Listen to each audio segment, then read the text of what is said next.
On today's show, I'm going to be talking with Michael Leo Centi, and he is something of an auteur. He is a writer, director, producer, actor, and after today, I think you're going to learn he's also a documentarian. So, first of all, welcome to the show, Michael. Well, thank you so much for having me. Okay, now that we have that out of the way, I'm going to blow your horn and read a little bit of your resume. Okay. And it's a lot of stuff. You've done features, shorts. Your shorts have appeared on compilations, but just to give people a little glimpse of that and to get them up to speed, I think as far back as 2011, you did your first feature, The Murderous Rampage of Malachi Stitch. Yes. Yeah. Boy, you've got some tongue twister titles. I like that. You Yeah. followed that up with Stillborn, The Murderous Revenge of Lizzie. From there, All Hallows Eve Horror, My Deadly Playmate, the very recent Easter Holocaust. You've done shorts such as Time Killer from Dimension X, The Mm. Lost Campfire Tales, Undead Manor, Renegade Nuns in Outer Space. There you go with your titles again. Yeah. I Gotta, Werewolf Hookers Attack, Psycho Cave Women, Werewolf Hookers 2, She Wolves on Strike, Of course. and Of course. and the upcoming Bloodthirsty Trolls Only Serve Satan. Only Satan. Yeah. No other Because heaven deities. forbid they should serve someone else. Right. I think some of these shorts have showed up on compilations, such as, I think these are some of the Tony Newton Yep. produced compilations. Correct. Trashploitation, Grindsploitation 4, Meltsploitation, Clownsploitation, Grindsploitation 6, Schlockorama, and one called Theater of the Deranged 3. Mm-hmm. Mm-hmm. I think you have your own compilation, Videos from Hell, which looks like a compilation of your early shorts. Yep. All the short spot. And finally, the just released brand new documentary, Dollmaker, the Anatoly Moskvin Story. Yeah. Okay, I'm going to stop talking for a while. So, what I want to know first of all is how come you have these amazing long titles? I don't know. I guess when I was a kid and I was writing in school, I would have like really simple titles for my stories, and my teacher told me, "Oh, those are too simple. You need to have more creative titles." So it was just something that always stuck with me in my mind, and I've just always been afraid of the title being too simple. And I always want to have a title that kind of captures the essence of whatever the story is that I'm telling. So I tend to be long-winded in all my writing, for sure. Now, you're from Buffalo, New York, or Jamestown, and you live in Buffalo now? Correct. I'm originally from Jamestown, New York, the famous little city of Lucille Ball and Nellie Merchant of the 10,000 Maniacs. But I've been up in the Buffalo area for about 7 years now. Okay, Still I pursuing. went to Buffalo once, and it Uh-huh. wasn't as bad as people say. No, not at all. It has It's its actually, nice areas and bad areas, just like anywhere, for sure. But it's a what's nice kind area. of funny, one of my memories of it was this cemetery. And I know in Mhm. your new documentary, you kind of get into the whole cemetery thing. Sure, sure. I love cemeteries and all my different projects, for sure. I love the Gothic architecture. Yeah. Well, do you consider yourself a regional filmmaker? Like, are you representative of a Buffalo aesthetic? Oh gosh. I would love to think of myself that way, but I do know there's so many other independent filmmakers out there working too. So I definitely can't take all the credit for that. But I like to think that I represent, you know, the Buffalo, Jamestown area to some extent. So when I think of Jamestown, I keep thinking of Jonestown. So I just Oh, imagine you as being part of some suicide cult. right, right. Yeah, hopefully yeah, I don't know, never. But it would definitely, something a theme I could see ending up in one of my films for sure. Well, you kind of have this entourage of actors that you work with all the time, which sounds like Mhm. your own little cult. I mean, what is it that attracts them to you? Well, I like to say lovingly that I collect people throughout the years. When I was in high school, college, and just after college, I worked in a lot of stage productions. So I've been very fortunate to meet a lot of my actor friends that way. And so they've just kind of showed up in my productions, and we have a really great working relationship.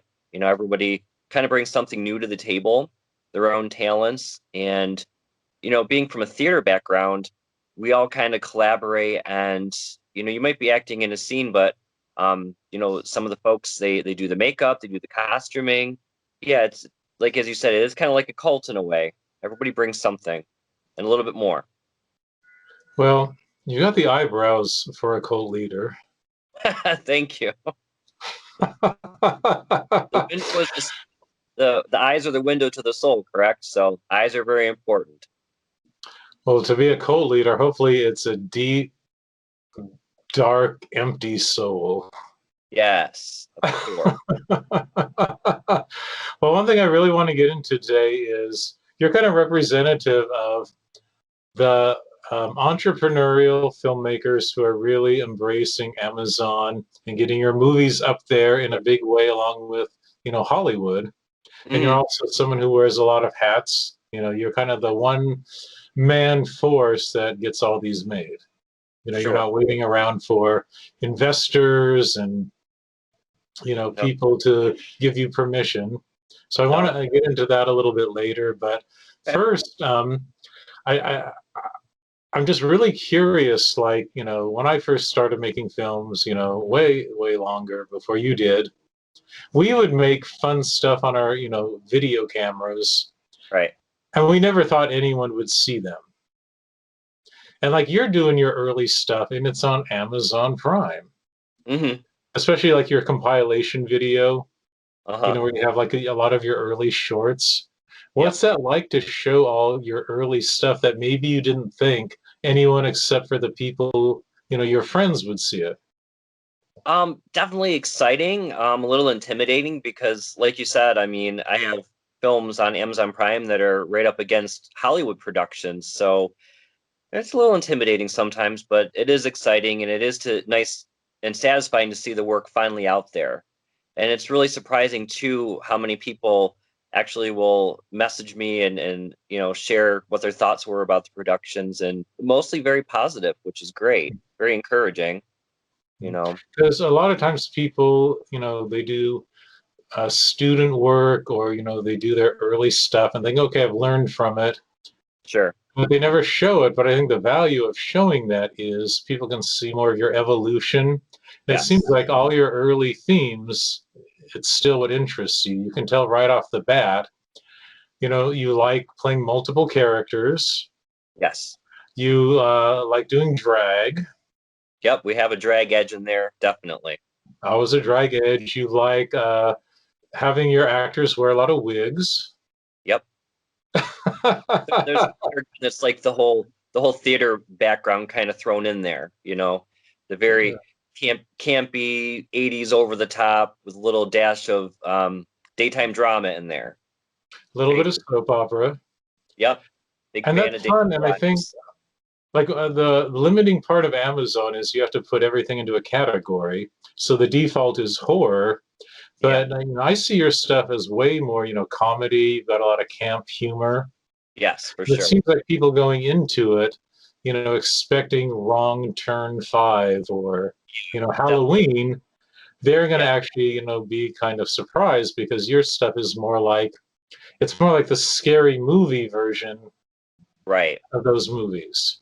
Yeah. So do you ever kind of have trouble with that perception of your work? I do sometimes. I think I've had some reviews where people kind of didn't seem to get where I was coming from with the films. As you were saying, like I think sometimes people are expecting it to be like Halloween or Scream, and for me, I love those films. I'm a huge fan of 80s horror, obviously, but for me, I guess I always gravitate more towards the comedy aspect of it. I just have always found the humor in everyday life. So for me, no matter how hard I've ever tried to make a serious horror film, I inevitably always end up with comedy in it because that's just so much a part of myself. And I figured I don't want to suppress that. I just want to embrace that because with it being independent horror, I don't have to worry about a studio telling me, well, you can only have X amount of jokes in this, you can only have this or that. So I just totally go for whatever the vision is, and most times there is definitely humor in there, for sure. Well, since you're so into that humor, why is horror a vehicle for that? Or, sci-fi, like the traditional kind of, exploitation? Why is that a vehicle for your humor as opposed to, like a National Lampoon comedy? Right. I think with horror, you can still explore a lot of different themes. You're not limited. Um, I don't know. I've always loved horror as far back as I can remember. When I was a kid growing up in the 80s, horror was just always what I found myself drawn to. Mhm. Well, being a one-man show too, um, I'm just always curious, would you ever like be in other people's things, or do you always want to like write and direct and just be the dominant force in everything you do? Um, I definitely would like to branch out and work on other productions for other folks more. I've done a couple of smaller roles in independent films for other people. Mhm. Um, Really like the writing and directing and wearing so many hats kind of just came about as necessity. When I was first starting Mhm. out, and I had a limited budget and limited amount of folks that were involved. So I guess it's just what I'm used to. But I wouldn't be opposed to, relinquishing some of the control, but it just seems like that's kind of where it ends up every time with every production is I end up kind of jumping into every aspect of things.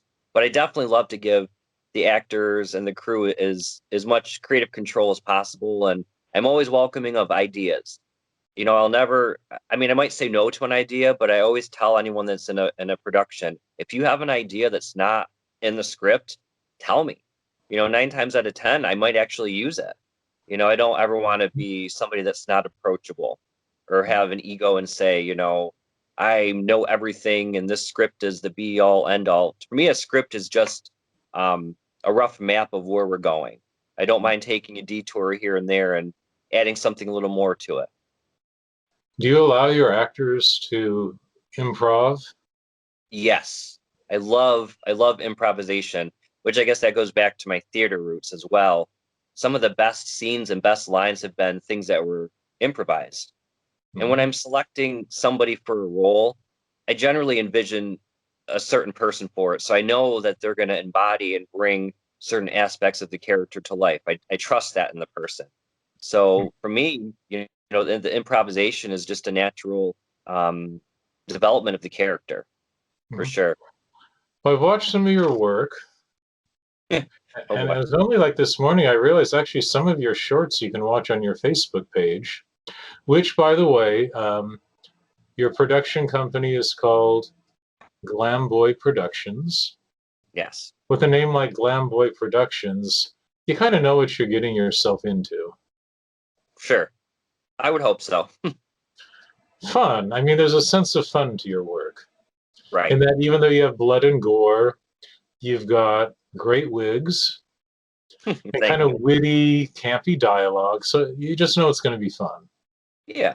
That's But my biggest goal is just to have fun with the projects and have people enjoy them and not take it too seriously. Definitely appreciate, the hard work and effort that we put into them, but I feel like life is so serious all the time, every day, especially now. So mhm. if there's a moment where we can laugh about something, I'm all for it.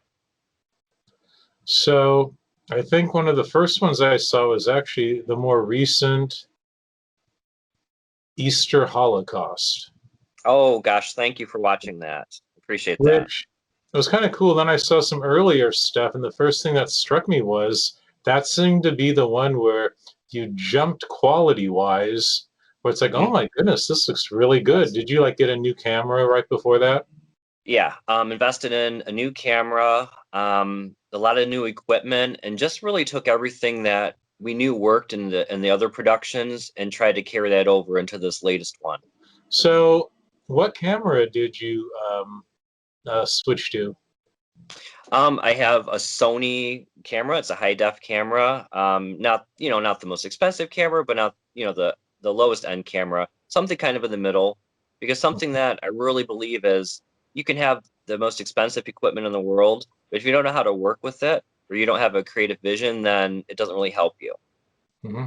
It's something, And have you like upped your lighting? Because I noticed Easter yeah, Holocaust had a lot, more specialized lighting in it. yes. I've definitely dabbled more into different lighting for mood and just an overall interesting look to the productions visually. And the thing Hmm. with Easter Holocaust was that I really wanted to put a lot of pastel colors in there. Kind of my thought was an Easter basket. The old Easter baskets had all those different colors in them.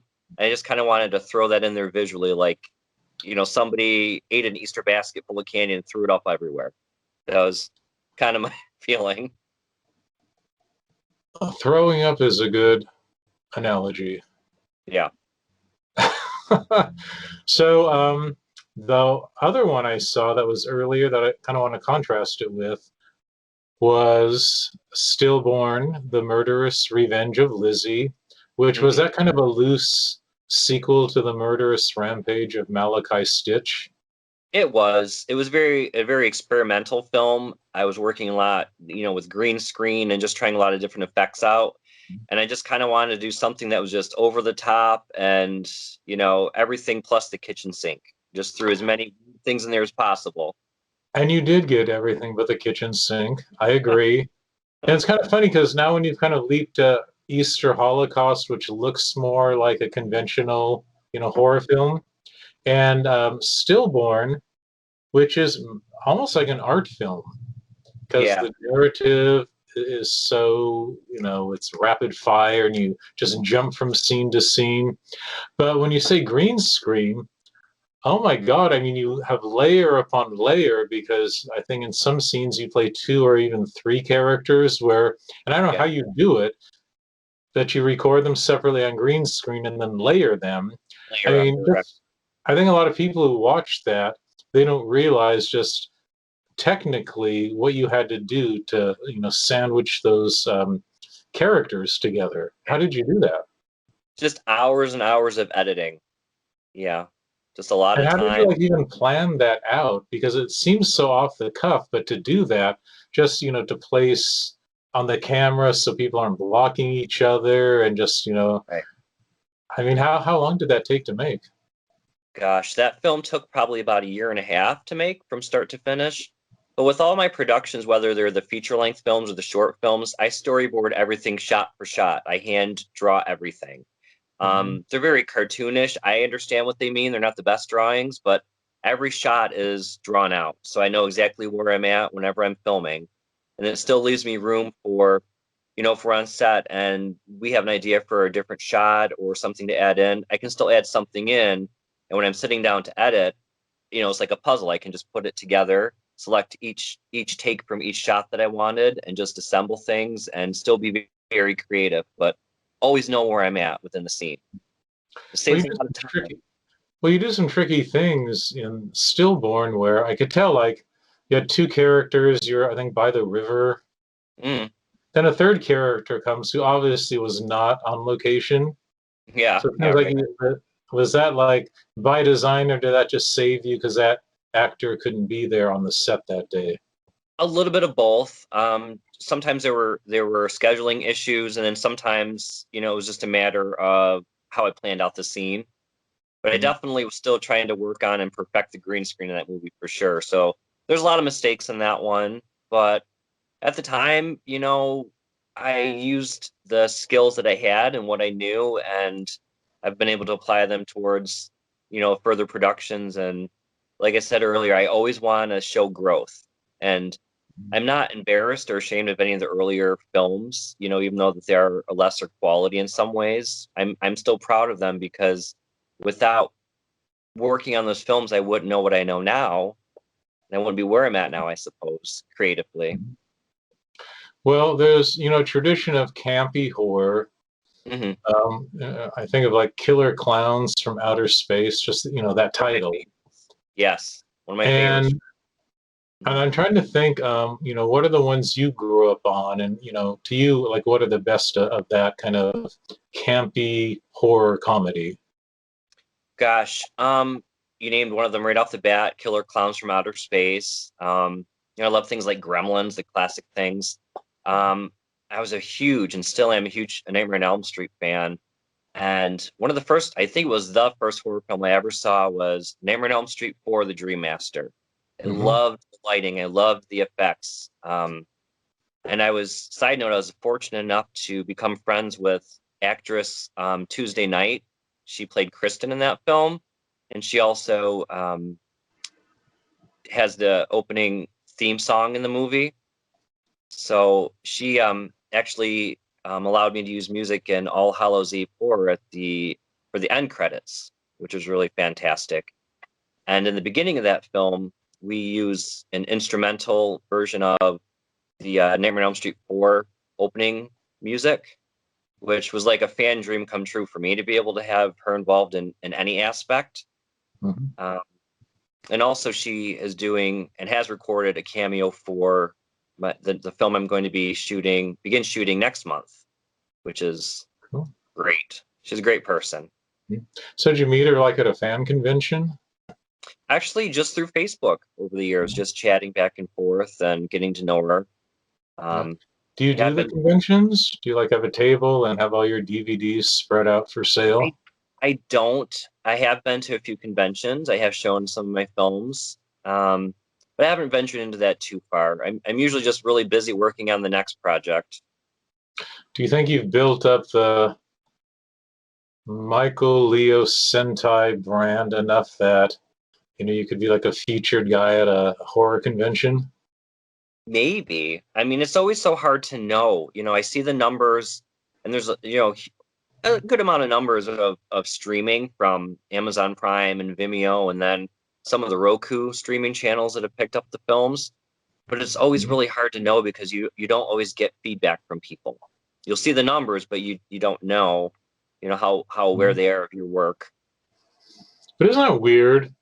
Mm, It's such a big deal to make a movie, even a low budget movie, put it out there, and even on a big platform like Amazon, and then hear nothing. I mean, don't yeah, don't you think there'd be at least a couple people who would watch it, somehow track you down, get your email, you and would send you a fan letter? you would think. I mean, I do get messages once in a while, but I don't know. It's a strange new frontier, I suppose.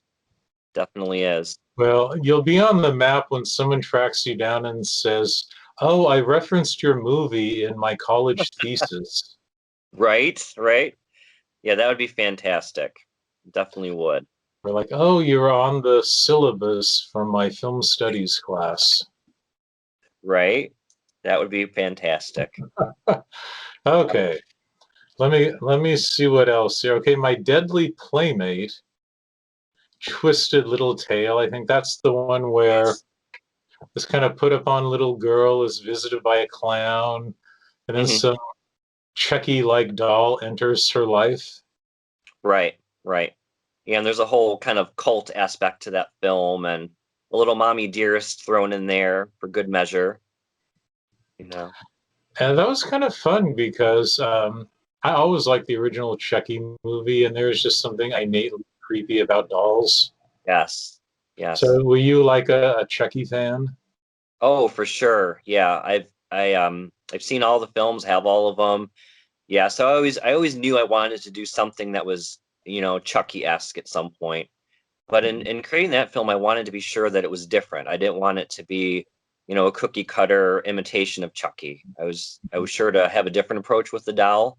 The doll is inhabited by the spirit of a boy that was murdered. So the twist at the end of the film, without giving away too much, is kind of the murders are more of a protective measure than a revenge Mhm. aspect. Right.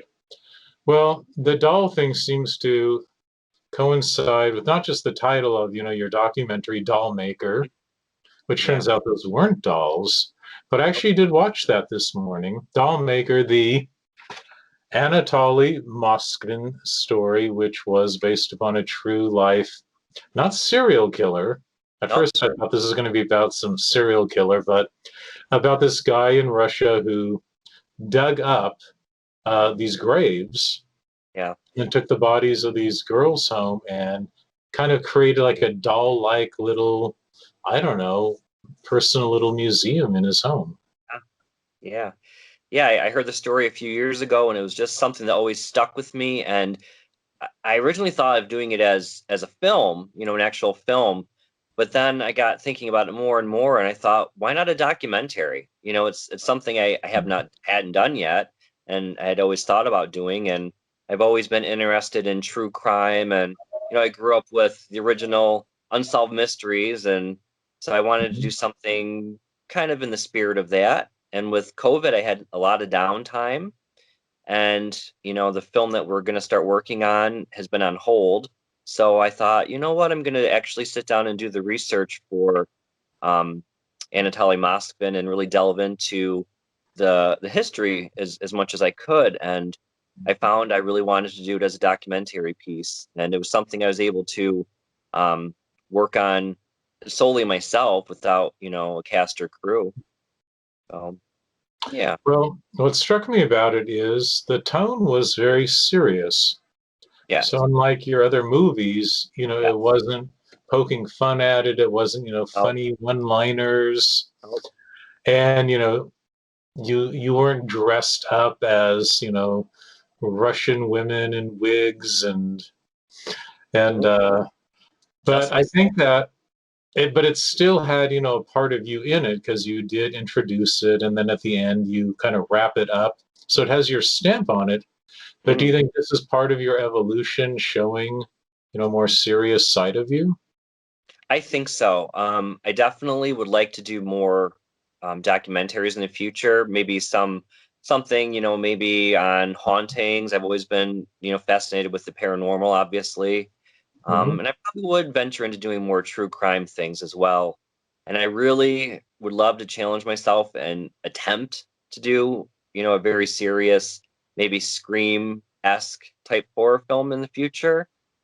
Um, yeah, I guess it just really depends where my creativity takes me. I'm always kind of evolving and growing, but as you said, with putting a stamp on that documentary, that was myself. I think people will always know that it's my work, no matter what direction I go in with it.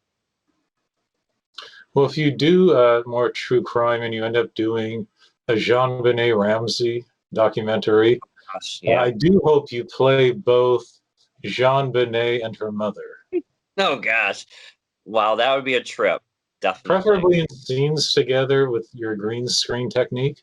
Yeah, that would be a new challenge. Yeah, And you could actually play the brother too, maybe all three in one good. scene. I could. I could just play the whole family. Why not? Kind of a real quick, real dark, nutty professor type thing. True crime is really big now. Yeah, Um, they already did Tiger King, but I could actually see you doing like a low rent Tiger King documentary. right, right. I did follow that. I found that pretty interesting too. Yeah, I don't know. It just seems like I don't know, should have he had been pardoned by Trump? I thought that would have happened. I don't know. Because could you imagine if he had been pardoned? He Hmm. would probably have his own TV show like within a week. I'm Yeah, sure, he'd just be like, Netflix's new whatever. yeah. Oh, yeah. Possibilities would be endless. You'd have so many phone calls to do projects. I don't know, even though you're in Buffalo, it just seems like you'd be really good at almost that Southern Gothic kind of vibe. Hmm. Oh, I yeah. just see you as, playing Southern rednecks and, having your, big sideburns and multicolored Yeah. orange hair. I mean, have you ever thought of just like doing an out and out Southern Gothic pot boiler? Because you can get really campy, and I think that would match your style really well. I mean, we really kind of tried to channel some of that in Easter Holocaust with the redneck family, and I played a bounty hunter with a mullet and all that. But I would definitely love to venture more into that. I've always enjoyed that type of type of film. And with this next film that we're going to start working on, it's a zombie film. It's called Attack of the Radioactive Zombies. It's basically Willy Wonka meets Return of the Living Dead. And that film is going to be set in New Orleans, and it's going to have a very kind of swamp feeling to it, is what I kind of want to channel into that project. So you're So doing it. You're yeah, doing exactly what I hoped you'd be doing. yes, we're going to venture more into that kind of southern atmosphere. Yep, So the Willy Wonka part, post-environment. is there like a candy maker in it, or? Not a candy maker. There will be a scene where there's candy in it with like, a little bit of a nod to Willy Wonka, but Return of the Living Dead was always one of my favorite films also.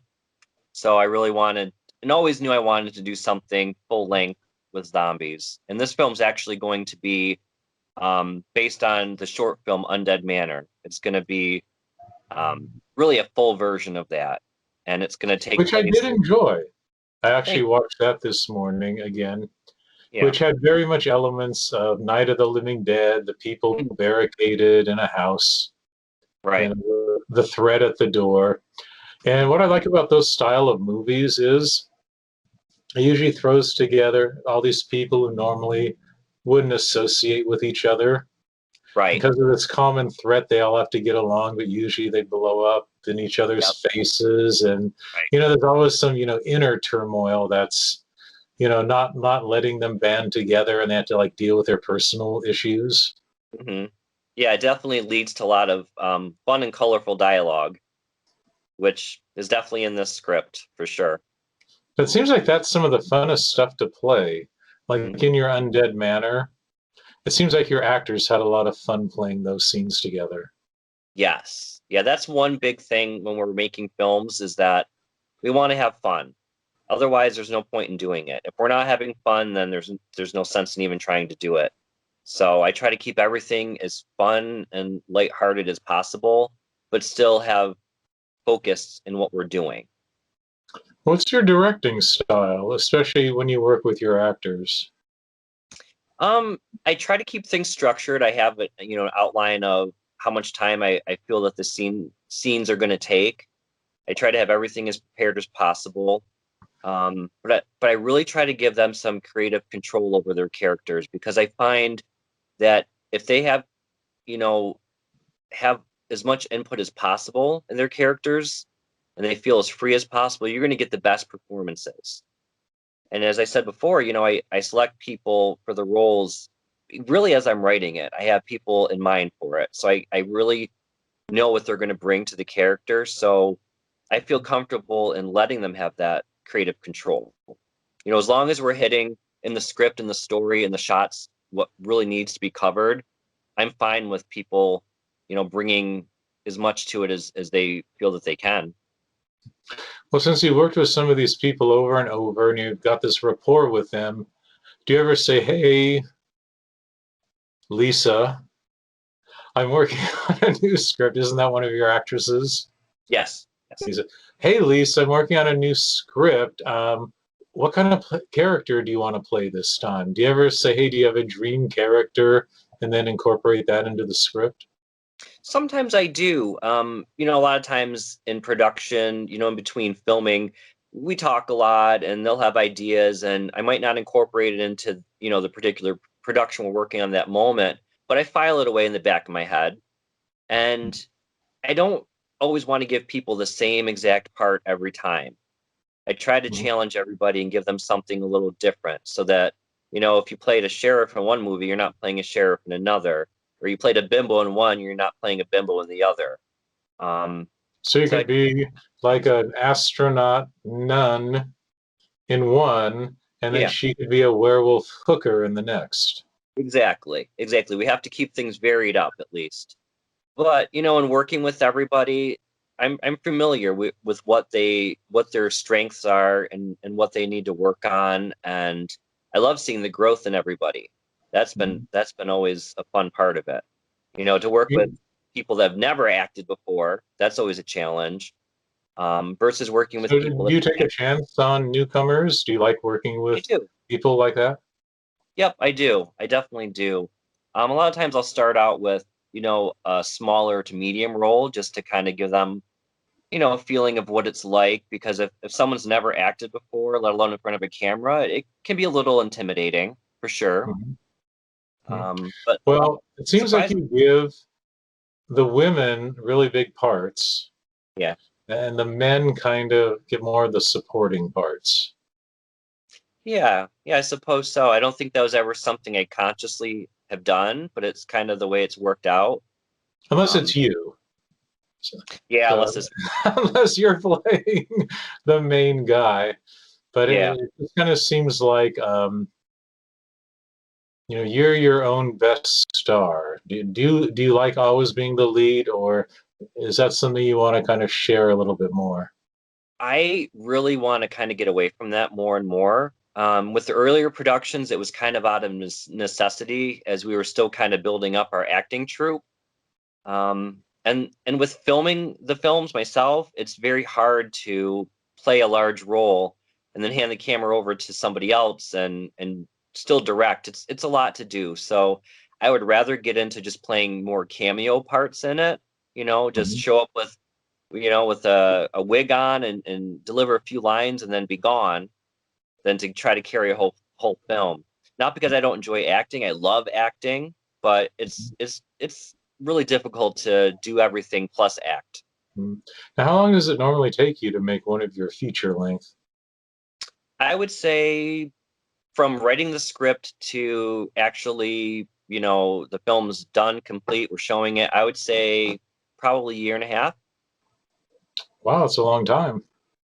Right. Yeah, I take usually probably about a month and a half to write the script, and then we take probably, I don't know, probably 6 months to film, and then however many months with editing and the music and sound design.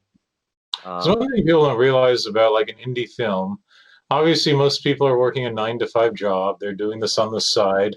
yeah, And just to sustain a cast for a year and a half, working weekends and all that, but just yeah, to like keep them in the loop and keep them interested. I mean, how yeah. do you keep everyone in the loop for such a long time?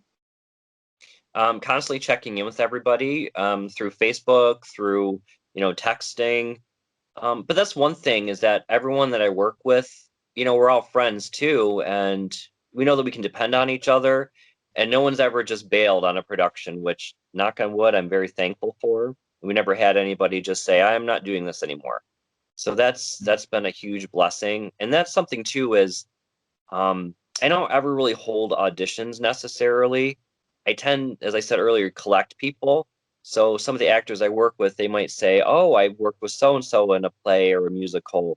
I think they might be great for this." And then I'll reach out to that person and get to know them and see what their interest is and see what their work is like. And so yeah, we all just kind of continually collaborate and add new people into the troupe.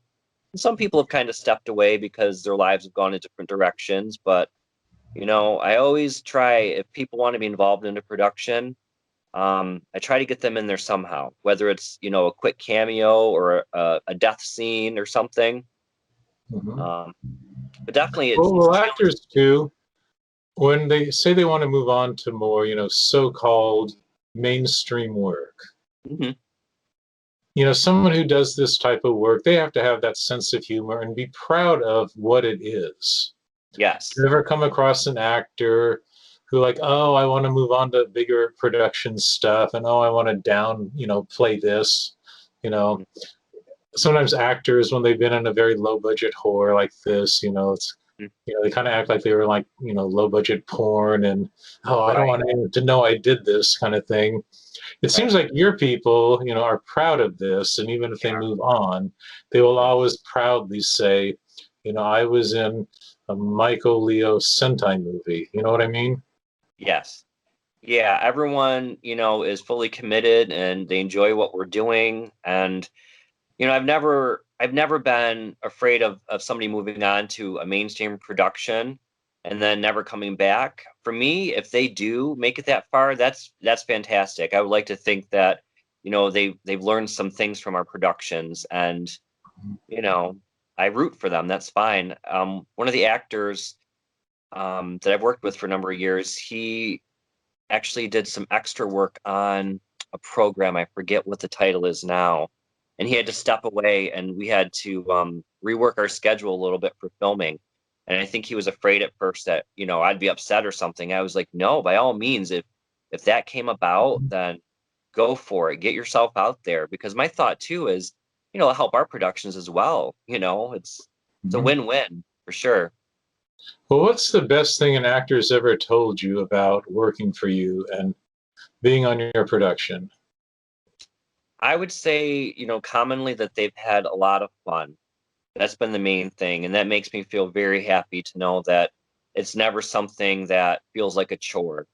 Because Mhm. there are times where we can film for 8, 9 hours, and we get a little tired towards the end, and sometimes, people get a little grumpy, but at the end of the day, like when we're done, like we know we've had fun and Mhm. we're ready to come back and do it again. And it's not Like, always how long are glamorous. your shooting days? Like, how many hours would you shoot for on average? I would say I go for like an 8 hour shoot. I usually film 2 scenes at a time. So I plan everything accordingly with, everybody to make sure they're available. And that's another thing that's a challenge is taking into consideration everybody's schedules. If somebody has to work that day, we might have to film out of sequence, to make sure that we get their shots for the scene, which we do that a lot actually. And that's where the planning really comes into effect with the storyboarding, knowing what shots we're going to Mhm. do, and being able to jump around in the scenes and say, okay, we have to film the middle of the scene because so and so is available for these 2 hours, and then they have to leave to go to work or a family gathering or something. So you always have to know where you're at within the scene, and continuity is a big thing. Being aware of that, okay, did you have this jacket on in the beginning of the scene versus the end of the scene? And yeah, there's a lot of things You have a constantly. script supervisor, don't you? I do, You and she's do. great at that. I'm Yeah, impressed.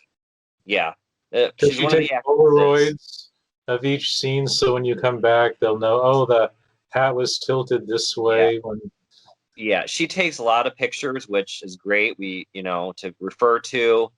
And she has a great memory. She'll say, "Oh, so and so had this on this way. We have to be aware of continuity." I'm like, I know, but So, like, how big is your crew? Like, do you operate your own camera? I do. I film everything. Um, if I'm in a scene, then I bounce back and forth, and I have a couple of the actors that are well versed with working with the camera, and so Mhm. yeah, yeah. Everyone So two you're a different. cameraman, you got a script supervisor. Do you have someone do lights or cinematography? Nope. I pretty much know where the lights are going to go, and I have a few people help me set them up and change them around, and you know, load And everything you up. do art direction, wardrobe. I mean, I do do you like that. dictate the whole look of everything? I do. Yeah. I plan out the props. I plan out what the wardrobe's going to be, the wigs if we need them. Which yeah, we usually need wigs. Got to have the wigs. So yeah, really the whole visual of. I look at it as a whole picture. The Mhm. makeup, the wigs, the props. Um, I really do as much of that as possible because there's a certain look I have in my mind for the script. Mhm. It, Well, like I was telling you earlier, this is my first filmed podcast. uh-huh. And it's kind of funny is when you do it, you realize, oh my God, people are going to see what's behind me. They Right? kind of look and go, oh my God, what crap do I have in the background? Yeah. And so I thought, well, do I take everything down or do I just cover it up? I thought, oh, Right. covering it up would be a lot easier. So for you, I put a picture to cover that crap. And over there, I found some just pink leopard print I had just sitting around. So there you go. All for you. What do you There you think? Is it so pleasing to the eye? yes, it's definitely in the spirit of my productions.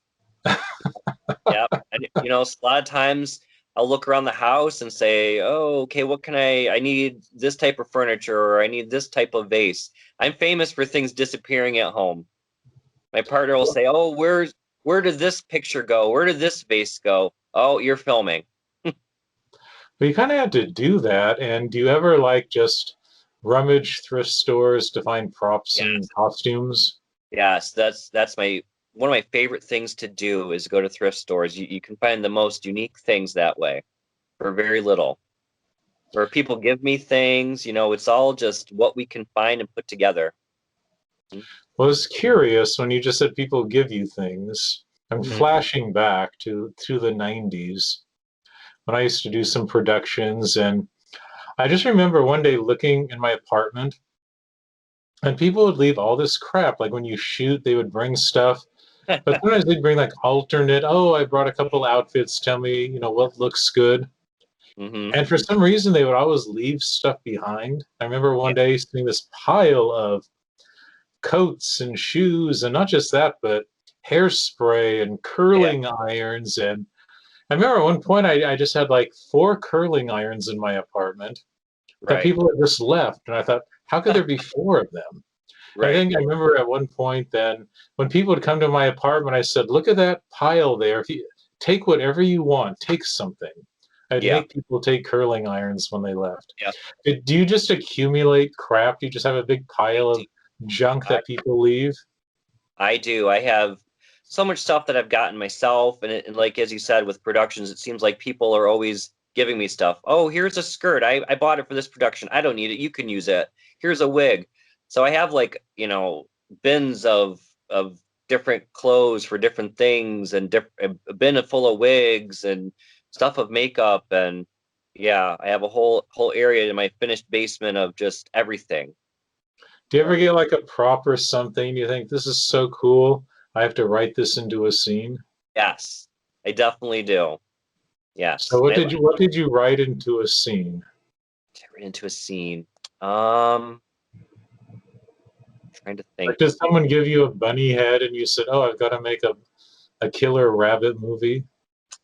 I can't think of anything offhand, but I do love to put props in films that I've used in other ones, like little Easter eggs of things. I do that a lot to see if people notice. Was there an Easter egg in Easter Holocaust? Yeah, there were actually several. The doll from My Deadly Playmates on a dresser in one scene. I have my movie poster from The Murderous Rampage of Malachi Stitch on a wall. So things like that. There's literally little Easter eggs in there. Yeah. Well, do you think you've got a big enough body of work now that you can be self-referential? Yeah, I think so a little bit. I like to draw like a lot of connections to my other films, whether, story elements or, characters that are connected. I like to treat it all as one universe. Well, if you count your shorts, at this point, you've made more films than Quentin Tarantino. Oh my gosh. Oh my gosh. I never would have thought that. That's amazing. Yeah, I like as I said before, like I'm always focused on the next project. I just keep pushing forward. So I don't really take a lot of times to stop and think about, the last productions. I'm not somebody that I don't sit down and rewatch my work. I hate to watch myself. I love to watch everyone else in the film, but I don't like to watch myself. So, So, what are the more recent movies that have inspired you, or people that you think are on the same wavelength as you? oh gosh. I love American Horror Story. Hmm. I definitely draw a lot of inspiration from that. I would say I mean, it's not a film, but that's probably something that I have gone back to a lot over the years because I think that Which there, season do you like the most? which season? I would say I like, Hotel? what's that? Hotel? Hotel. I liked Coven a lot Okay. because of the New Orleans feel, because it's in New Orleans. I enjoyed that a lot. So you do have this southern thing at heart. I do, and I went to New Orleans a couple years ago, and I loved it. So I've known I've wanted to do more with that, and I was sure to go and get footage of different locations that were used in American Horror Story for sure. So some of Hmm. that might end up in this. Did you like the last one, 1984?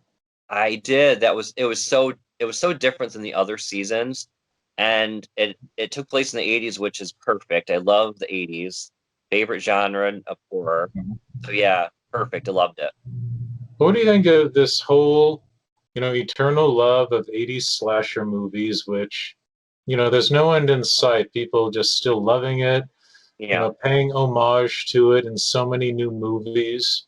I mean, is that one of your kind of special things you look back on and say, yeah, I just love 80s slashers?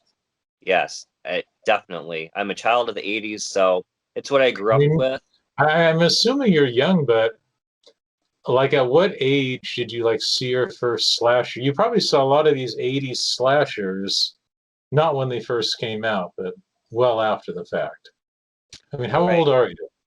I'm 39, so I saw. How long have you been 39 for? I just turned 39 on the 14th. Oh, okay. Yeah, That was a joke. It's like, how many years have you been 39 for? I know. I'm just well preserved, I suppose. The evil. Well, that's another thing that's hard to explain to people. When you're in your teens and 20s, oh, you're doing this silly little horror thing, Yeah, making your little backyard horror movies. People kind of tolerate that, in your 20s. In sure. your 30s, there gets to be this turning point where people are like, well, you're almost 40. When are you going to, I make know. a real movie? You know what I I know. mean? That bias. Do you ever I get know. that from people? When I did the first film, the Malachi Stitch film, a lot of people kind of didn't understand what I was doing. They were thinking, "Why are you doing this?" I don't think that they saw that it would really go anywhere. But now, as more years have gone by, and I've continued with it, and the films are really out there, and I've been able to incorporate, some actors that are known in the industry. A lot of family and friends, I think, really have taken a step back, and they definitely see the value in it now. That it's not just a passing phase, so to speak. But see, if you're doing low budget dramas, there wouldn't be that judgment. It's the I know. fact it's this more I know. outrageous horror and Yeah. comedy that it Right. gets discounted. Yet, Yeah. if you do that same content on Netflix with a budget, because it has that stamp of approval, they accept Yeah. it. Oh This yeah. is one of the hardest low budget genres to justify to your Yes. mainstream family and friends. Yes. Yeah. And I s- I see a lot of movies that are mainstream that are horror movies, and there's not much content to it. Visually, they look great, but the story is just so one dimensional, and the acting is just okay. But yeah, so many people watch these films because it's something that Hollywood put out, and yet they're skeptical to watch an independent film that is outside of the box. So it is frustrating sometimes, and people don't realize how much work goes into a horror film. There's so many aspects that you have to just kind of pull out of thin air to make work. Are Um, you are you a fan of John Waters? I love John Waters. Yes, definitely. Because that's one where if people don't get him, they probably won't get your work. But if they like Yes. him, that's like a good starting point to Yeah. understand that style of acting or Right. incorporating drag. And Right. I think that for a lot of people, they just don't get that it's meant to be funny. They don't, and it surprises me. Like I think, how do you not know that this is supposed to be funny? I have a woman that gets impaled with a dildo through the back of her head in Easter Holocaust. That's funny. Like it's supposed to be funny. Laugh at it. Like I don't mean it to be serious. I get melted in that movie. It's supposed to be funny. Like I never set out to make a serious, Hitchcock movie. I'm trying to make, like a Killer Clowns from Outer Space movie. So yeah, I think that's where the titles also I try to give people a little bit of a hint that yeah, this is tongue in cheek. This is supposed to be funny. So I do get frustrated sometimes when people I've seen some reviews where you can tell they didn't get that it was supposed to be funny, that they were expecting it to be some really serious horror movie and they were disappointed, and yeah, it's Well, frustrating. your violence is more cartoonish. It's very Right. obvious. It's Yeah, not I think sadistic so. violence. It's not, Yeah. meant to traumatize people. Mm-mm. No, and I do like to try to mix in some uncomfortable subject matter, a lot of psychological things, but I like to push things to a certain point and then kind of give a comedic break. I think Hmm. that's psychologically, and that's something I remember Robert England, or it wasn't Robert England, it was the late Wes Craven was saying about his work in the Nightmare on Elm Street films is that there is humor in them, and you do that on purpose to set people up for the next scare. You give them that little mental break. And that always stuck with me. Are you a fan of the original Evil Dead? I love the original Evil Dead, and I was very pleasantly surprised with Ash versus Evil Dead. Very Because much. that reminds me Love. of your work, like the Undead Manor, people Yes. trapped in a room together. But Hmm. it's so out there, there's a lot of humor too. Yes. Yeah. That is one of my all-time favorite films. Yep. What are your other favorites, whether it's horror or comedy? I mean, what other movies do you go back to that you know you're going to like every time you see it? I would say Fright Night, the original Fright Night. I love that. That's a great Hmm. film. I love non-horror all-time favorite. Maybe it sounds generic, but The Wizard of Oz. I've always loved that. How colorful it is. Hmm. Um, and probably Nightmare on Elm Street, the very first one. I really love that. I still think that film holds up today. Which is much more just frightening than the sequels, which Yeah. become a lot more one-liners and little Mhm. jokes from Freddy.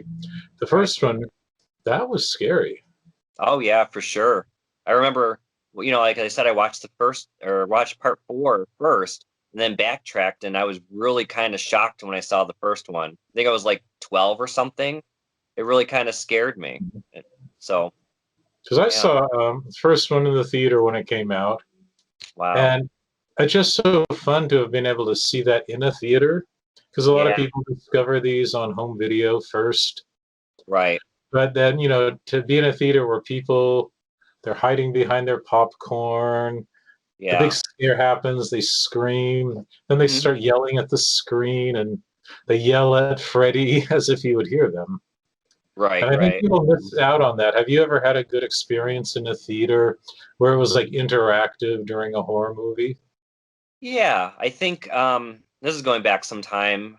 When I saw Jason Goes to Hell, the final Friday in the movie theater, I know a lot of Hmm. people were jumping and saying, watch out. And it's unfortunate. I think, that kind of time period's really kind of come and gone. It's, the Hmm. days of going and seeing a movie like that or going to the video store and renting a movie and pulling back the little styrofoam one in front of it and hoping it was there. I'm glad I kind of was able to be a part of that growing up. Have you put out any of your movies on DVD or home video? Yeah, there's a few that are actually on Amazon on demand. You can purchase them that Mhm. way. Whenever I do a film, I have a run of them produced myself, and I sell to whoever wants one at the premieres that we do. Unfortunately, with COVID, I wasn't able to do a big premiere for Easter Holocaust, so the copies were kind of limited and who purchased those. But I'm really kind of leaning away from that more and really focusing on the streaming. That seems to be where everything's going, and um, Mhm. working to get more things on the Roku streaming channels. They seem to be Are doing there well. any home video stores in Buffalo? No, unfortunately, we had Family Video. We had a few of those, and those have finally all folded up. They're closed. There So any like independent holdouts, like a mom and pop rental store? no, no, and unfortunately not. So yeah, So, is there everything's any store anywhere in the world where you can rent one of your DVDs? not that I know of. No, Would that be no. a goal of yours? Just to have one of your movies in a video store where someone could rent it? That was my dream growing up. And when I first made the first couple of films, I used to jokingly say, my dream was to find one of my movies in the Walmart $5 bin. There you go. That's And aiming high. yeah, then I would know that I had made it. You would actually. It's a real feat to get into that $5 bin. Yes, yeah. I I have mean, um, I have looked into a few different distributors, and I haven't had really good luck with them. I've had some offers, but a lot of times what I'm finding with the low budget horror distributors is that they basically want to own your movie forever, and they mhm. want to give you very little profit, and they want creative control of it, which means they can change the title, they can re-edit it, they can chop it up and put it into other films. Oh, And really? yeah, so that was kind of a deterrent from a couple of the different distributors that I have been in talks with for my last few films, that I kind Mhm. of said no, I'd rather retain the rights to my films, and whatever profit I get, I get, and I can continue to submit my films to different streaming platforms, because if you go through a distributor, you can't do that. Like, they have your film. You say a new sort of Amazon Prime or Netflix comes up, your hands are tied. You can't pursue that.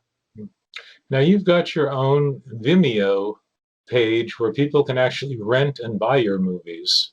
Yes, What's that been like? Do you get a lot of traffic there? I do, surprisingly. And I'm real sure to be involved in different horror Facebook pages and give updates on, um, the films and what's coming down the pipeline. So I think that helps. Hmm. So All right. it's Well, we're going to go into not quite our final heat, getting closer, but I just want to make sure that on all my notes I took, which I can't understand anymore, so I'm just going to read you the random phrases I wrote. okay. We'll see if they make sense. I can't remember what prompted them. Let's see. Acting style, I think we hit on that.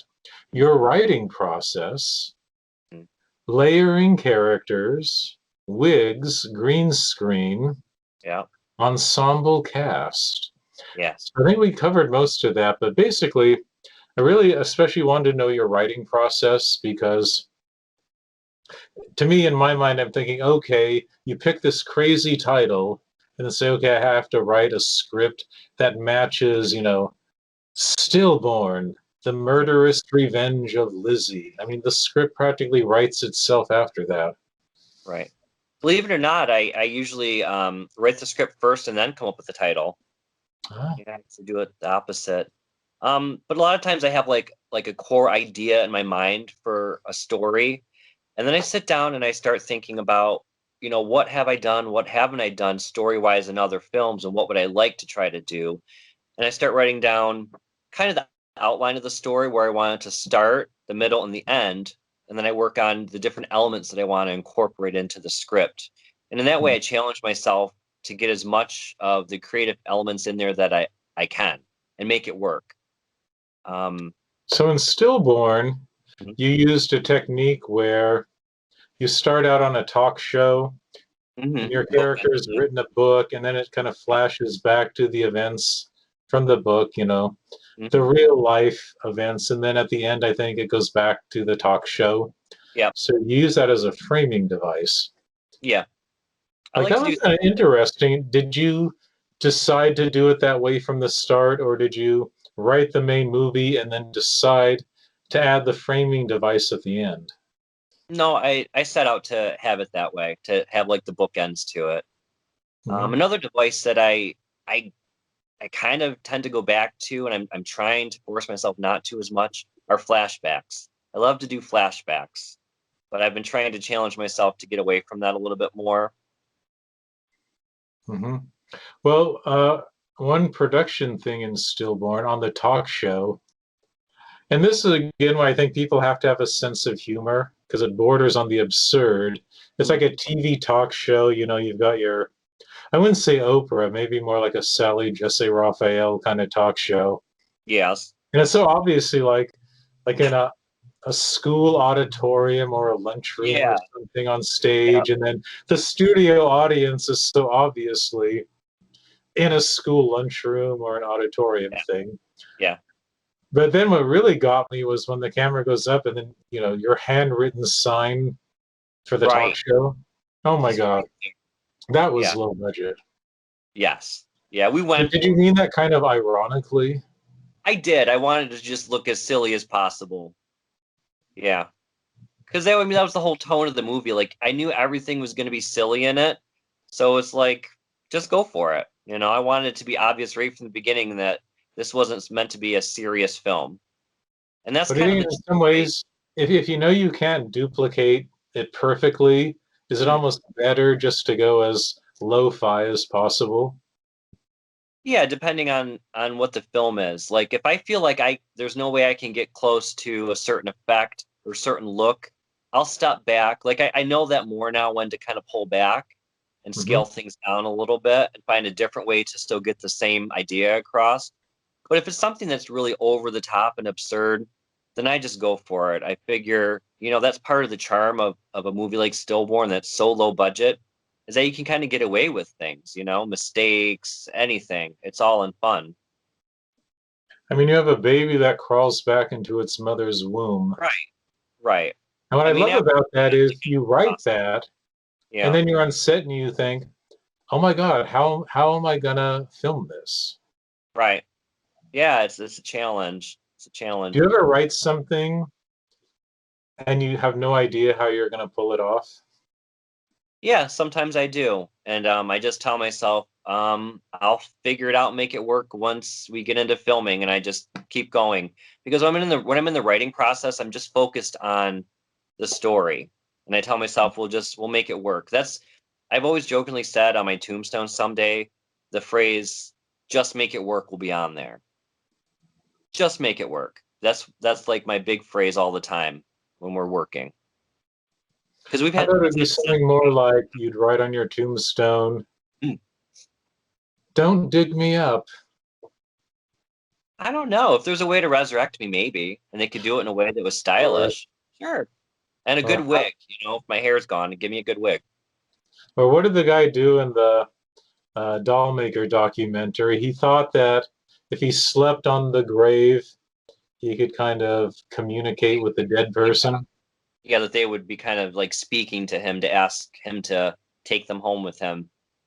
Yeah, So maybe you could like on your grave, you could like have a little pillow and an alarm clock or something. right. I like that. Maybe that'll have to end up in a script at some point. I like the visual of that. Well, what I'd like to wrap up with here, and this is what I don't hear enough. I mean, there's a lot of people talking about filmmaking on YouTube and some Hmm. great advice, but now that anyone can make a movie that looks halfway decent and put it on Amazon and kind of approximate being a Hollywood filmmaker, Hmm. I just want to hear more of the practical side and for you to, give some advice about it. Because I think a lot of people, you see a lot of one-offs where they think, "Oh, I can do this and I've got a cool camera and I've got some friends, let's get together." And they end up Yeah, making like one movie and that's it. And I it's think a not. lot of times because they're so frustrated and they Yeah. realize it's so much more work than they Yes. realize. Yeah. So for someone who goes, "I'm going to get my stimulus check and buy a camera and get on Amazon," what's Hmm. the hardest part of filmmaking? Gosh, the hardest part. Every aspect has its own challenges. Um, I would just say sticking with it from start to finish. It is a lengthy process. There's going to be so many challenges along the way that as much as you plan, you can't even foresee. Things that break when you're filming, and then you have to figure out how to work around it. Um, yeah, it's definitely not as easy as what people think. It's not just a matter of getting, a bunch of friends together on a weekend and turning on your camera and recording. You have to really plan everything out. You have to be aware of your time. You have to be aware of um, how to work with your camera, how to get certain angles and to get the best visual possible. And Mhm. as I said earlier, it's not about having the best camera. You can have the best camera and still have a very dull, boring, lifeless film. I've seen people, create short films, feature length films with um, very basic cameras that are great films. So it's not all about the equipment you have, it's how you use it. I would almost How recommend. about the people who, "Oh, yeah, I want to make my movie, but I have to have this drone shot.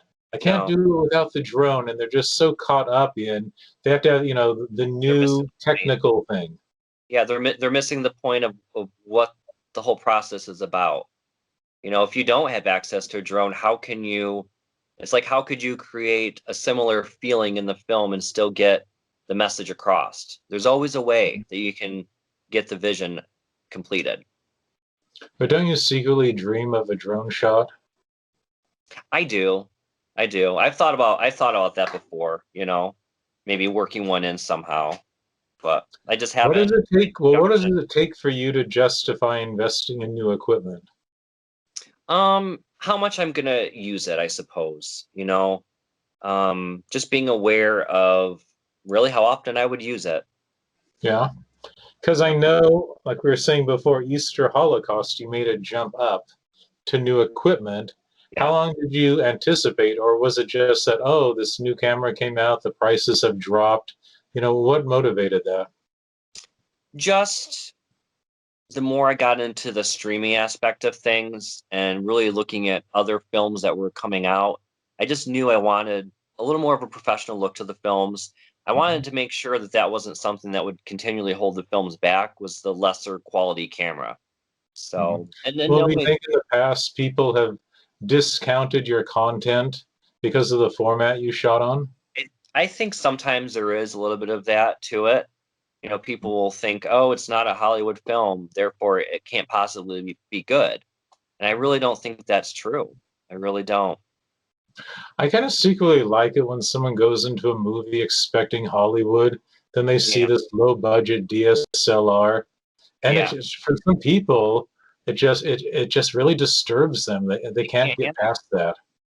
They act like they've been had somehow. Like, how dare you even make Right, this? right.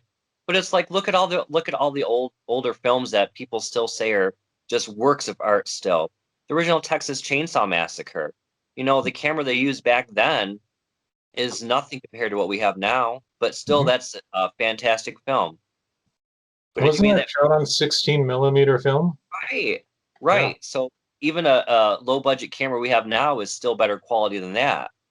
So I Right. just think people need to get out of that mindset that, you know, the actual camera that's used for a film makes it or breaks it, because I don't believe that. And especially an independent film. That's the whole idea of independent film, is to just, for me, is to work with what you have and make something fantastic with it. And to think outside of the box, you know. If I wanted to do a Hollywood movie, I would try to go to Hollywood and make a Hollywood movie. I want to make something original and fun.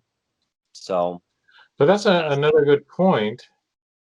A lot of people who are an auteur like you know, wearing all the hats, you're the one force getting your movie made. hmm But you're also choosing not to go through all the Hollywood hoops. And yep, that's one thing people have to realize there's pros and cons to both.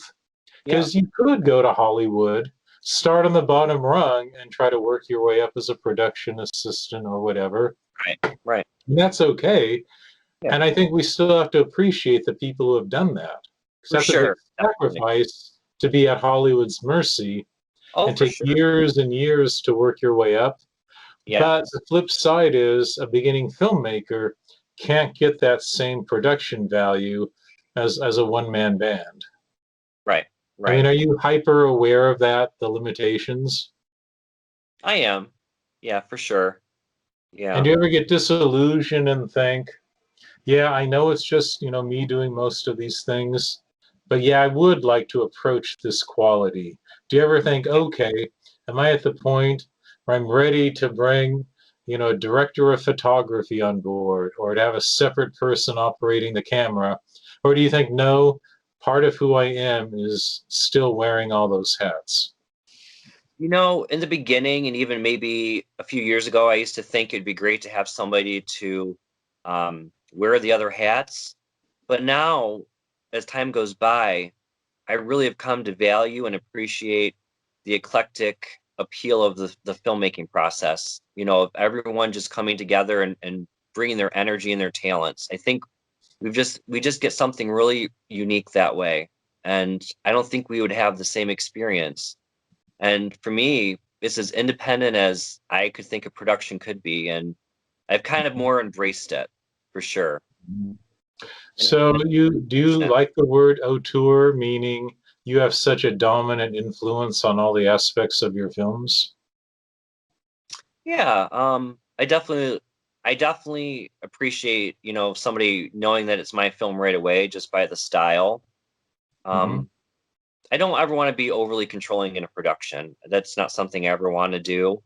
But I do have a certain vision in mind, and as long as I always think, as long as we get maybe 95% of what I had in mind, I'm pretty happy. But that's also another thing that beginning filmmakers don't realize. They see the fun part, they see the camaraderie, yet in hmm spite of that, as much as you like your colleagues, hmm you still need to be a strong director. Yeah, that's And a challenge. but there can be fun on the set, but it Yeah, can be serious at the same time. That it's more fun for the individuals if they have a sense that you are directing strongly. Right. It's a real balance because I want to keep things on schedule and keep people in the proper direction, but I don't want to seem like a tyrant and ruin the fun of it. So I'm always trying to have a balance between the two. Really? Yeah. Maybe you are more of a tyrant than you realize. Maybe, maybe, maybe. Do you ever get exhausted? That's the other thing is Very it's much. mentally and Yes. physically exhausting to direct, doubly so when you're acting in it too. Yeah, usually by the end of the night and into the next day, I'm pretty wiped out, very much so. Yeah. That's So why how do you deal with that? I mean, is that one reason why maybe do you when you're done with the project, do you feel so burnt out you take a few months off, or the minute you're done, do you start prepping the next project? I usually have in mind what I would like to work on next, but I usually do give myself a couple months off before I even begin to sit down and write. How about editing? Do you edit your work? I do. I do. Taught So when myself. you're done, do you wait till everything is shot and in the can, then you start editing? Do you edit along the way as you're shooting? I edit everything along the way, scene by scene, because I find it's still fresh in my mind creatively as far as what I want for the scene. And then I still have the opportunity when all the rough scenes are cut together at the very end to have a final pass at it and tweak things or change things that maybe story wise or visually didn't work. And then I'm not Mhm. overwhelmed at the end with, a whole bunch of footage to go through. I just find that it keeps things more on track and in order. And if there's anything else I need to get for other scenes, I know what I still need to shoot. Well, where do you do your green screen work? Gosh, anywhere. Sometimes at my house, sometimes on the actual location that we're at in an area. It really depends on what we're trying to shoot. Because in your world, if you need to reshoot something, you may not have to go back to that location. You could Right, just shoot yourself on a green screen and then insert yourself into that scene, right, right. which it seems like you often do that. Yeah, yeah, depending on what the scene calls for. Yeah. Do you think that either editing software or whatever you've been using, are your green screen chroma keys getting a little more seamless now? I think they are. And I think that, in general, what's available now that it's greatly improved from even 10 years ago, what we have to work with now. So I think with Because the the early ones, it's almost its own little artistic statement. yeah, Your green screen has these pixelations around it, like a halo, you right, know, which is right. kind of its own aesthetic. Right. Right. I kind of worked it in with the stillborn film and gave it some like I don't know, maybe like a 70s grainy feel to it. I just kind of worked that into the style of it. But yeah, I definitely now the green screen is a lot more crisp. And I tend to use it more sparingly for effects or maybe a brief shot of two people playing or one person playing two characters. I don't try to do a whole scene like I used to. It's way too much. In 20 years, people will purposely try to create rougher chroma key just to simulate Yeah, what your work looked like. Maybe there'll be a whole preset called the Sentai effect. that would be wonderful. I'd love that. I love that. Well, the other thing I was going to say too, just from the filmmaker's standpoint, is what's the lowest point you've been at where you said, this is just too much to do on my own? Have you ever just stopped and said, enough, I'm going to go back to school, I'm going to become a doctor, I want to make big bucks? I mean, what's that low point where when you've kind of thought, I just can't do this? I would say probably in between All Hallows Eve horror and My Deadly Playmate, I kind of hit a patch where I was like, is this gonna, continue to go somewhere? Are there new outlets to get the films out? And yeah, I kind of hit a little bit of a patch there, and then I started to talk to other filmmakers, and they kind of pointed me in the right direction of, streaming becoming a bigger thing. And that kind of renewed the spark for me a little bit, knowing that there were more avenues out there to get the work for the rest of the world to see. Even though we're so connected and Zooming and YouTubing, Hmm. in spite of that, it seems like a lot of independent filmmakers still keep themselves isolated. Yeah, yeah, I do think so. It does seem that way.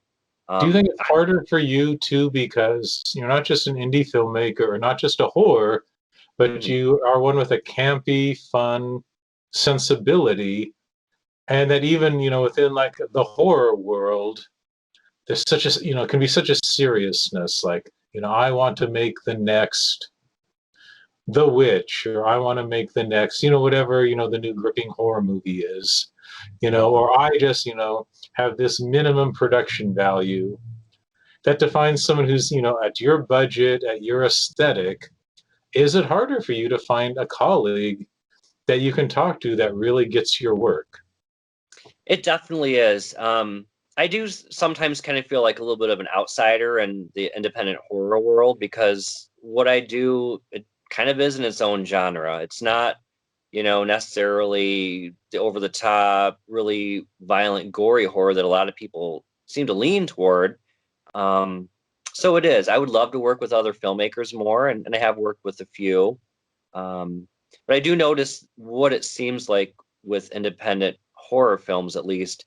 There's a lot of competition and a lot of rivalry. Like a lot of filmmakers don't want to work with other people. They don't, they seem very guarded with their cast. And for me, I don't look at it that way. I think it's great to work with other people and exchange information and learn from each other. And I have been fortunate to work with another filmmaker out of Erie, Killer Wolf Films, Len.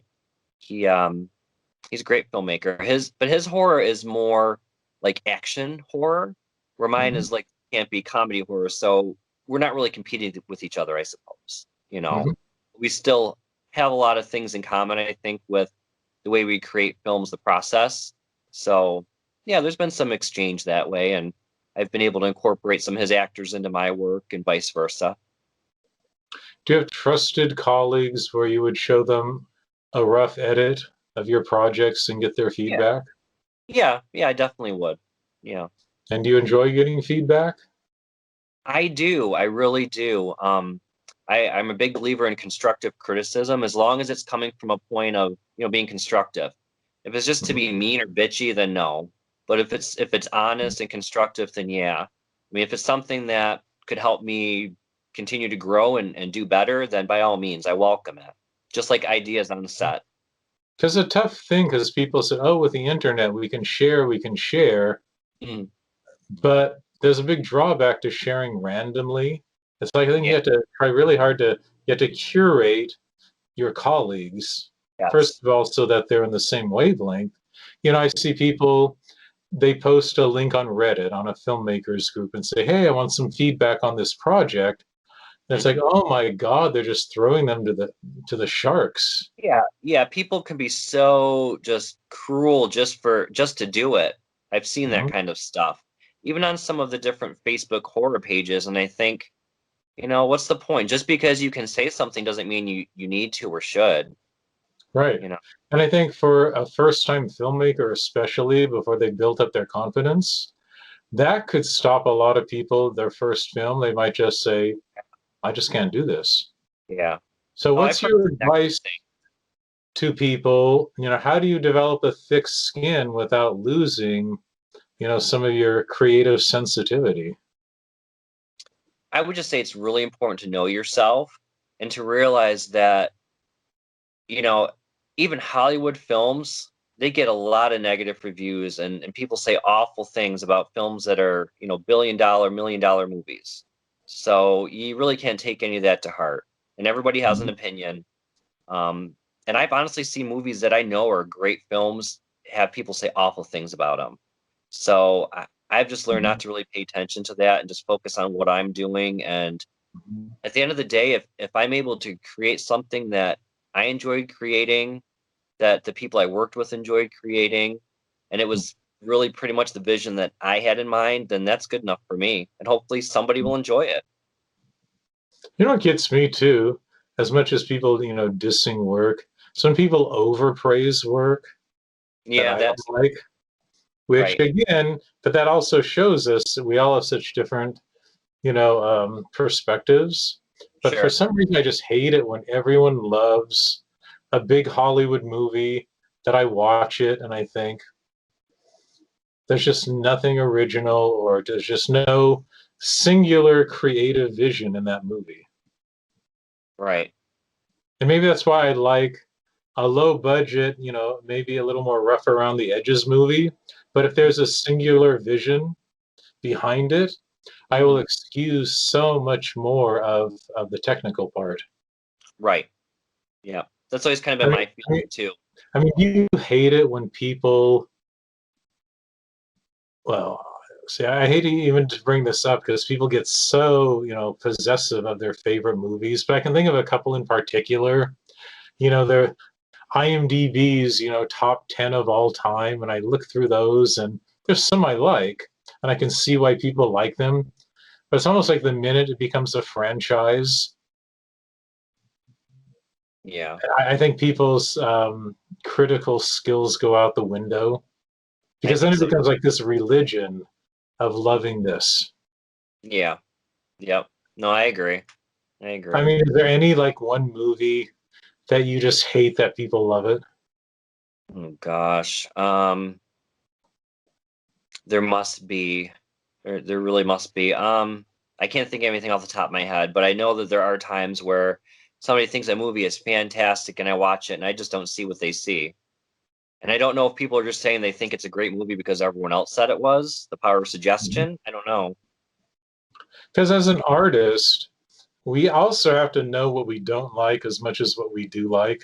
Because if we're True. taking a stand, and maybe part of what you don't like is when it's like pretentious, Yeah.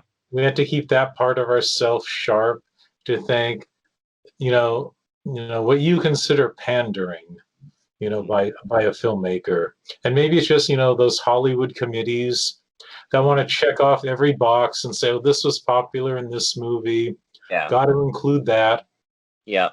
And Yeah. since you don't have those limitations or someone, looking over your shoulder telling you to do that, how do you use that freedom and how do you resist being pretentious in your filmmaking? Right. I just I don't I don't have a studio standing over me telling me what I can and can't do. It's really a canvas that I can create what I want on there, and I enjoy that. Um, Mhm. Well, as an artist, what is the unique thing you're bringing to the table in a world that already has John Waters and killer clowns from outer space and just a lot of fun stuff out there? What do you think is the unique Sentai style? Always pushing the envelope to make people think outside of their comfort zone. Okay. Yeah, definitely. As I said earlier, I like to throw in subject matter that's sometimes uncomfortable that most people don't like to talk about. But I like to do it in a comedic, fun way. And So now I that you don't have a like shock. body of work, What was that? now that you have a body of work, which I'm trying to, count, 5 features, almost 10 shorts, you have enough to look at where you can think, what are your common themes or, what are you psychologically trying to resolve in yourself within these movies? I mean, what are the common themes you keep coming back to? I'm getting deep here. This is like Yeah, yeah, maybe a little deeper than you thought, but it's kind of fun because you can look at yeah. what's common. What's this common thread you have? I would say religion, sexuality, and gender norms. Those are, and maybe a little bit of politics. All things that you should never mix together. I tend to throw together in my films and explore in one way Sex, or another. religion, politics, Yeah. and even within that, what do you think you've resolved any of those themes, and so you don't have to come back to them? I think so because I notice as I go along from film to film, um, there are less elements of one or the other in each film. And I'm starting to explore other things. So yeah, I definitely do think that they're kind of more resolved. Because one thing when you're a beginning filmmaker, it's just a thrill to try out something. Oh Like I'm yeah. sure when you had your friends dress up like werewolf hookers. It was Hmm. fun. Oh yeah. Let's face it. You kind of you just want to try those things. Oh yeah, for And sure. after you've done them, you think, okay, I don't necessarily need to revisit that. But that's Right. something you do when you're both young in general and a young filmmaker, a beginning Yeah. filmmaker. You're about to hit 40. Mhm. Some people, might say, oh, let go of the silly stuff. Now you've got to be serious. Do you think you need to let go of that? Can you be in your 40s and 50s and beyond and still make the fun stuff that might be a little bit silly? Definitely, because that's just part of who I am and who I've always been. So that'll always be part of my style. Do you think your silly humor will have an evolution? I mean, as you hit your 40s, I what are think so. some new themes that are attracting you or new subject matter? I think the environment is something I'm starting to be more conscious of, the impact we have on the world. Um, So yeah, maybe that's like a Swamp Thing knockoff? maybe. Yeah, like definitely the environment and the sciences are things that are a little more of interest to me and history. So I think maybe my productions are going to go more science and history direction. Yeah. So maybe like a Toxic Avenger I type love, movie, but yeah, place it like in the Civil War era? like that would be perfect. Yeah, something like that. Yeah. I definitely love the trauma films, of course. Yeah, Definitely. that's the one thing I was going to mention earlier. That's one of the closest things that reminds me of your work is trauma. Yeah. Yeah, and I was so pleased to have Werewolf Hookers included in a trauma compilation. That was like a Was that child candy. what a grindsploitation or schlockorama? I think it was Grindsploitation 4 Melt, which was subtitle Station. Meltsploitation. Yeah. And who knew? Like, I don't know if they do it on all of them, but I know on some of those compilations they put them out on DVD also. Yeah. Yeah, So, did you get any they're of in the those process. DVDs? I don't. I think the first three of the Grindsploitation films have been on DVD, and last I heard that one was in the process at some point. Hmm. I haven't heard anything else. So I know some other people have been in those compilations, and just to be able to, not just for yourself, but to tell your actors, we're on the Trauma Channel. Yeah. I Yeah, mean, that like suddenly becomes real to people, and even though yeah. you're an independent, it's still nice to have some brand name recognition. Yeah. Oh, for sure. Yeah, I mean, when that happened, it was just like a dream come true for me. The 10-year-old in me was so thrilled to see that, that trauma title come up and all the films in the compilation. It was great, and we were really excited about that. Mhm. Um, in Easter Holocaust, we were so fortunate to have Ari Lehman played Jason in the first Friday the 13th movie, make a cameo. I don't know if you noticed that.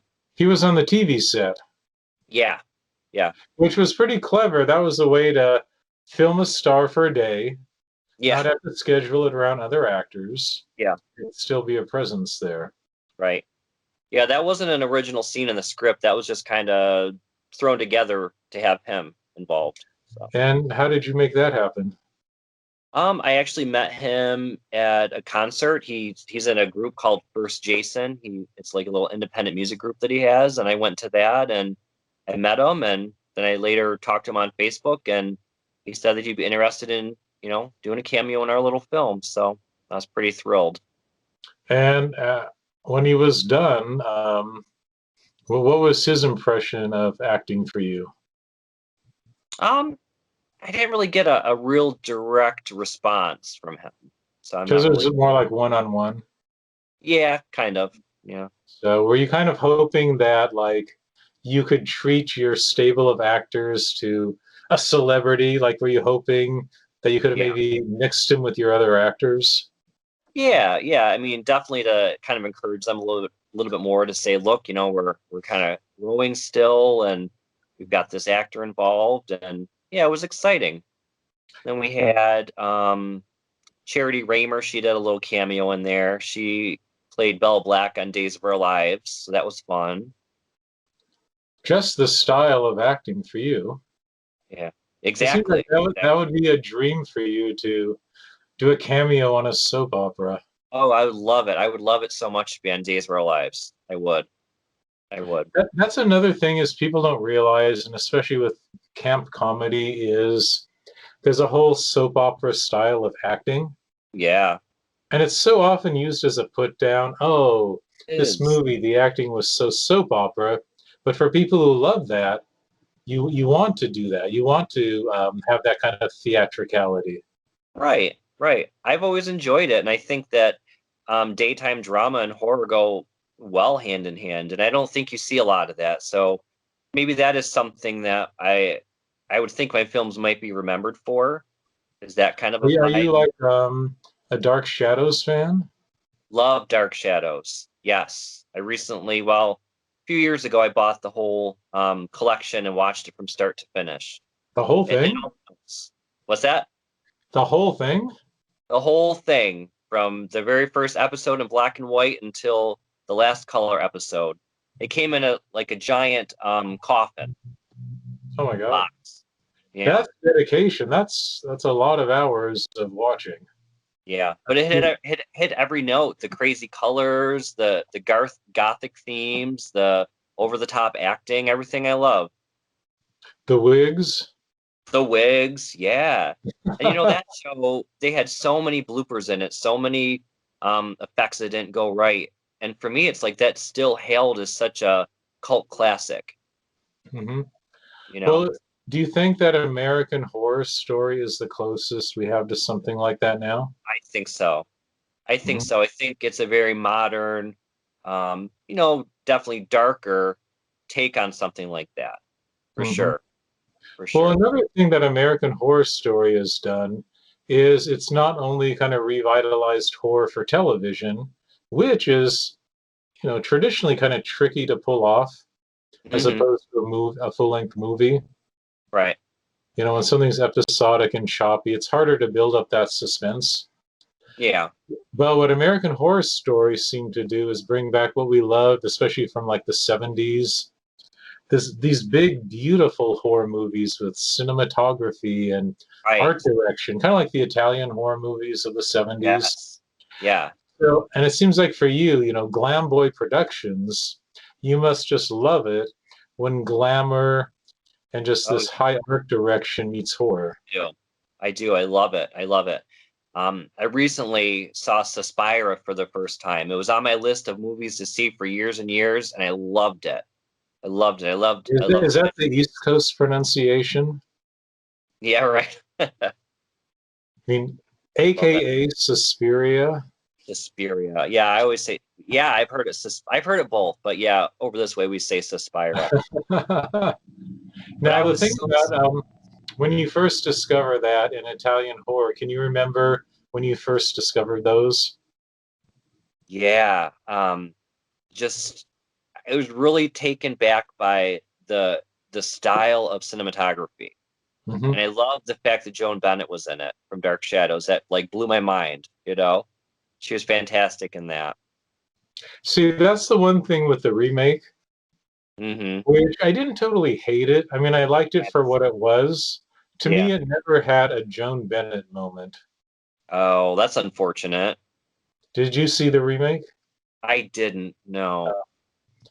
And I think in Suspiria, that nod to, Dark Shadows and Joan Bennett. Yeah. Don't you love it when people honor, Oh, I who do. else, like a Vincent Price or just someone who's dedicated themselves to that genre, then they Yeah. give them a cameo in a movie? Yes, I love that. I love moments like that in films. Definitely. I can't And I, say I'm a big fan of remakes, though, honestly. well, you seem like the fan of, the Grand Dames, like the Yes. Whatever Happened to Baby Jane when you put in like a Betty Davis and a Joan Crawford. Like, who would be the ultimate actress you would like to put into one of your movies? Oh my gosh. Jessica Lange would be fantastic, of course, but yeah, yeah, right on that. Um, from Days of Our Lives, I've always loved Eileen Davidson. She was fantastic. Um, Mhm. I would say probably the two of them off the top of my head. You know, John Waters almost got Sharon Stone into a movie, Wow. How but that amazing would didn't that? work. I think it was Cecil B. Demented. I think Oh, I Melanie love Griffith that. Melanie Griffith. Yeah, that's another one of my favorites for sure. Yeah. got her. But oh, and then you got Kathleen Turner in Serial Mom. So are there any like modern people like that, like a Sharon Stone, a Kathleen Turner? I mean, who Nothing has really. the demented star quality that would fit in a Sentai movie? I mean, I would love to have Lady Gaga, but that's just dreaming. Maybe you could get Susan Lucci. Oh, wow. She would be amazing, but she might be busy. They're going to do a reboot, I guess, of All My Children. So, um, Really? yeah, I And guess it's is she going to play like, you know, now to adjust her age, she has to actually adjust it and play a 42-year-old Erica Kane. She can no longer be 35 anymore. yeah, yeah, right, right. Yeah, You know, they that's have that soap opera kind of time warp thing. yeah, You know, someone's like a baby, and then 3 seasons later, they're yeah, 16. yeah, yeah. I love It's that no kind of fun to stuff. have like a 5-year-old character. Yeah, all of a sudden they're in college. Yeah, and then to adjust the timeline, you realize Sure, Susan sure. Lucci would be, you know, like the great grandmother if the timeline was normal, but suddenly they Right, have a name right. for that when they like Oh, adjust. it's like sourced or sourced. It's something different. Yeah, Yeah, but don't they again, do like that in comic daytime. books when they change some fundamental part of the story? Um, retcon, Retcon. They retcon. retcon it. How would Yeah. you retcon Erica Kane? Oh my gosh, I don't even know. I don't even know how old she is now in real life. I think she must be 70 by now. God, it's so hard to tell. She always looks the same. It's because of that thing she advertises that like sands your face. Oh Got that yeah, spinning brush and keeps you yeah. looking fresh Oh, and dewy. Well, to wrap up, you know, I think what I admire the most is you've developed a body of work on a very low budget. hmm. And I just want you to share with beginning filmmakers the power of building up a body of work that has common threads and has really let you develop a unique style. So words of wisdom. Have a specific vision in mind. Hmm. Um, don't be overly worried about having the latest and greatest equipment. Hmm.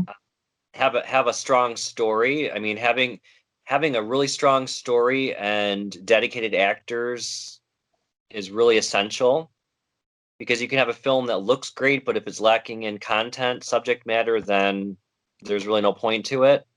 And just have as much fun as you can, I would say. And don't be overly focused on, having your film, be worldwide famous. Don't set yourself up for disappointment. Be pleasantly surprised if you have some successes, but really enjoy the ride. So knowing what you know now, you know, 10 years ago when you made your first film, you know, what do you wish you would have known back then? I wish I would have known more about lighting. That was something that I really knew nothing about in the very beginning because coming from a theater background, lighting was always done for us. We never really had to think about that part of it. Um, so as far as acting, that was, I mean, translating acting from stage to screen was never really too difficult. So I'd say lighting. That was something I wish I would have known more about going into it because you can really change the overall mood and tone of a scene and a whole film with just your lighting. I just figured who your actress could be. Since you want, you know, we talked about Swamp Thing. Remember the Swamp Thing sequel with Heather, Christy, what's her name? Heather, Heather Locklear. Heather Locklear. I think her career needs a boost right now. Yeah, I would definitely take her. Sure. I I loved think her in she that. might be at this point. Maybe I think it could be a doable thing. Yeah, I'm always looking for actors that are looking to make a comeback. See, and I could picture her like in a lab coat, Yeah. glasses. Like she could be the scientist. Yeah, I always love to have scientists in my films. Women with big hair, or at least big wigs. Right. They can have as big hair and as trashy as possible, but Yes, then you put the glasses on them and you can get away with anything. exactly. Yep, the glasses are a game changer. Well, Michael Leo Centi. See how I keep saying your name as a plug? Appreciate it. Thank you. And I practice Sentai because it looked like Senti, but Sentai, which to me sounds kind of like a sci-fi samurai, I don't know, alien creature or something. Oh, Sentai. I like that. That's cool. Revenge of the Sentai. Yeah, right, right. But just want to encourage people to check your workouts. So if anyone watching this wants to check this out, where's the best place to learn more about Michael Leo Sentai? Well, you can always find information on the IMDb page. You Okay. can look on YouTube on Glamboy Productions and see the trailers for the films. And I believe for most of the films, I have different links associated with them where you can Okay. see the films.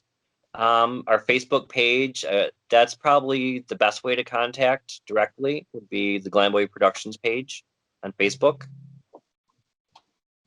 And one last thing, for all your fans listening, uh, what would be the one thing you would want to say personally to them as maybe a big thank you for just existing?